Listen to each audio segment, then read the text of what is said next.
Hello और welcome guys, मैं हूं अदिति डेटाज गुड से और मुझे इस कोर्स में आपका वेलकम करते हुए बहुत खुशी हो रही है। गाइस, क्या आप जानते हैं CSS की सबसे इंपॉर्टेंट प्रॉपर्टी कौन सी है? अगर आप लोग ने गेस किया CSS डिस्प्ले, तो आप लोगों का ये गेस बिल्कुल सही है। तो आज हम CSS डिस्प्ले प्रॉपर्टी को डिटेल में पढ़ेंगे। उसी के साथ साथ हम पढ़ने वाले हैं CSS का एक और इंटरेस्टिंग टॉपिक जो है CSS width and max width. हमने बहुत सारे एग्जाम्पल्स में विड्थ की प्रॉपर्टी का इस्तेमाल किया है। आप सभी जानते हैं कि विड्थ प्रॉपर्टी के मदद से हम किसी एलिमेंट की विड्थ सेट करते हैं, पर क्या आप लोगों को पता है मैक्सिमम विड्थ किसे कहते हैं? अगर हाँ, तो हमें कमेंट सेक्शन में जरूर बताइए, और अगर नहीं पता तो चिंता की कोई बात नहीं, ये वीडियो आप लोगों के लिए बिल्कुल सही है। जानेंगे सब कुछ, पर सबसे पहले हम देखेंगे इन प्रॉपर्टीज का एक छोटा सा ओवरव्यू। अगर आपने वेब डेवलपमेंट में अपना कदम रखा है तो आपको ये जरूर पता होगा कि आपको CSS की डिस्प्ले प्रॉपर्टी का इस्तेमाल बहुत बार करना होगा। आपको ये समझ में आ गया होगा कि ये एक फंडामेंटल और इंपॉर्टेंट प्रॉपर्टीज में से एक है।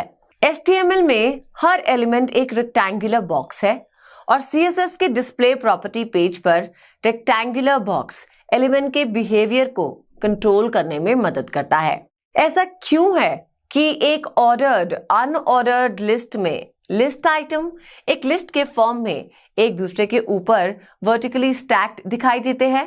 ऐसा क्यों है कि पैराग्राफ या हेडिंग जैसे कुछ एलिमेंट्स ब्राउजर या पेरेंट कंटेनर के पूरी विड्थ पर कब्जा कर लेते हैं और एक नई लाइन पर शुरू हो जाते हैं?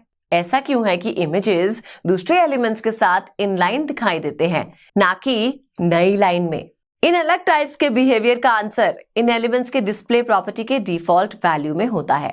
सभी एलिमेंट्स में इनलाइन का डिफॉल्ट डिस्प्ले वैल्यू होता है, लेकिन कुछ एलिमेंट्स को ब्राउजर के यूजर एजेंट स्टाइल शीट द्वारा ब्लॉक एलिमेंट कराने के लिए रीसेट कर दिया गया है।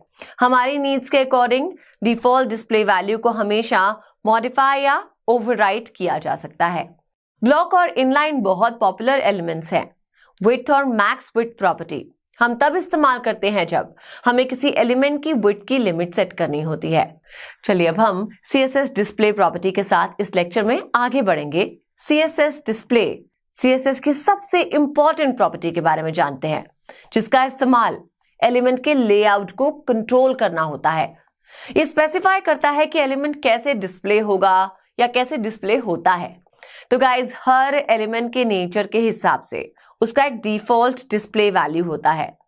वेब पेज पर हर एलिमेंट एक रेक्टेंगुलर बॉक्स है और CSS प्रॉपर्टी उस रेक्टेंगुलर बॉक्स के बिहेवियर को डिफाइन करती है।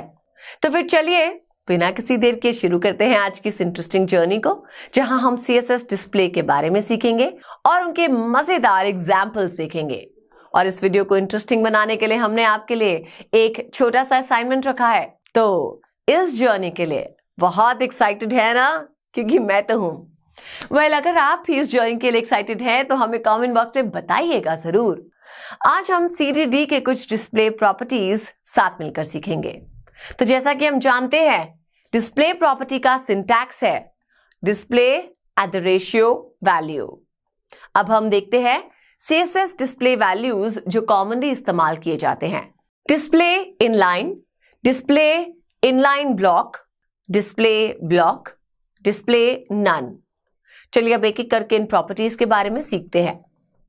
CSS display inline, inline element सिर्फ रिक्वायर्ड विड्थ को लेता है। ये लाइन ब्रेक को फोर्स नहीं करता, इसलिए टेक्स्ट का फ्लो इनलाइन एग्जाम्पल में भी ब्रेक नहीं होता। तो गाइस, अब हम इनलाइन एलिमेंट्स देखते हैं। Span, A, EM, B, etc. CSS display inline block, CSS display inline block, CSS display inline block element और इनलाइन एलिमेंट एक दूसरे से सिमिलर होते हैं, लेकिन डिफरेंस ये है कि हम CSS display inline block element में विड्थ और हाइट सेट कर सकते हैं। CSS डिस्प्ले ब्लॉक एलिमेंट जितना हो सके उतना हॉरिजॉन्टल स्पेस लेते हैं। इसका मतलब है कि ब्लॉक एलिमेंट जितनी भी फुल अवेलेबल विड्थ है उतना ऑक्यूपाई करता है और वो अपने पहले और बाद में लाइन ब्रेक करता है। CSS display none. तो गाइस, नन वैल्यू पेज पर से एलिमेंट को पूरी तरह से रिमूव यानी कि निकाल या हटा देता है। ये कोई जगह या स्पेस नहीं लेगा। अब हम एक मजेदार और इंटरेस्टिंग एग्जाम्पल देखेंगे जहां हम सारी डिस्प्ले प्रॉपर्टीज का इस्तेमाल करेंगे। इस एग्जाम्पल में हमारे पास 4 डिव्स है और उन डिव्स में हम लोगों ने हेलो वर्ल्ड को p एलिमेंट की तरह ऐड किया है। हमने पहले डिव के पहले p एलिमेंट पर डिस्प्ले नन प्रॉपर्टी को अप्लाई किया।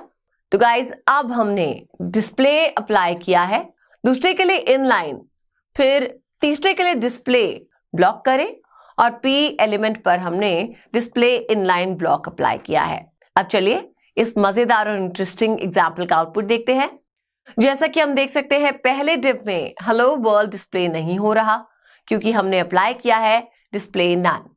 दूसरे p एलिमेंट ने इनलाइन डिस्प्ले किया है जिसका मतलब है कि ये लाइन को ब्लॉक करे बिना डिस्प्ले किया गया है। तीसरे को एक अलग सेपरेट ब्लॉक की तरह डिस्प्ले किया जा रहा है और फाइनली लास्ट वन को एक ब्लॉक की तरह डिस्प्ले किया गया है but in the same line. तो गाइज इस तरह हम एलिमेंट्स को डिस्प्ले कर सकते हैं कुछ प्रॉपर्टीज के साथ। अब हम देखेंगे CSS विड्थ और maxed width property. Width property set करती है एक एलिमेंट के विड्थ को और किसी भी एलिमेंट के विड्थ में पैडिंग, बॉर्डर या मार्जिन्स शामिल या इंक्लूड नहीं होते। अब बात करते हैं मैक्स विड्थ की। मैक्स विड्थ प्रॉपर्टी से हम किसी भी एलिमेंट के मैक्सिमम विड्थ को डिफाइन कर सकते हैं। सो गाइज अगर हमारा कंटेंट मैक्सिमम विड्थ से बड़ा हो तो ये ऑटोमेटिकली उस एलिमेंट की हाइट को चेंज कर देता है। अगर हमारा कंटेंट मैक्सिमम विड्थ से छोटा है तो मैक्स विड्थ प्रॉपर्टी का उस पर कोई इफेक्ट नहीं होगा। अगर आप लोगों को समझ आ रहा है और मैक्स विड्थ का कॉन्सेप्ट अच्छा लग रहा है तो हमें कमेंट सेक्शन में आप जरूर बताइएगा। ओके, अब चलिए आगे बढ़ते हैं।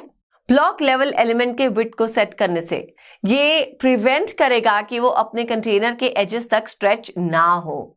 इसके बजाय मैक्स विड्थ के इस्तेमाल करने से इस सिचुएशन में ब्राउजर के छोटे विंडोज के हैंडलिंग में बहुत इंप्रूवमेंट आएगा और साइट को छोटे डिवाइसेस पे इस्तेमाल करना सूटेबल बनाता है जो बहुत इंपॉर्टेंट है।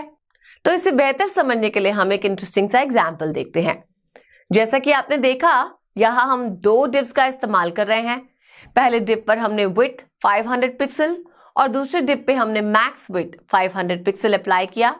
तो फिर बिना देर किए इस इंटरेस्टिंग एग्जाम्पल का आउटपुट देखते हैं। सो गाइस ब्राउजर के साइज को चेंज करके हमने इन दोनों डिव्स के बीच के डिफरेंस को देखा है और दूसरे डिव का साइज उसी के अनुसार एडजस्ट किया जाएगा। अब हम इस वीडियो के एंड में आ गए, पर जाने से पहले जैसा मैंने आपको कहा था इस वीडियो में आप लोगों के लिए एक असाइनमेंट होगा।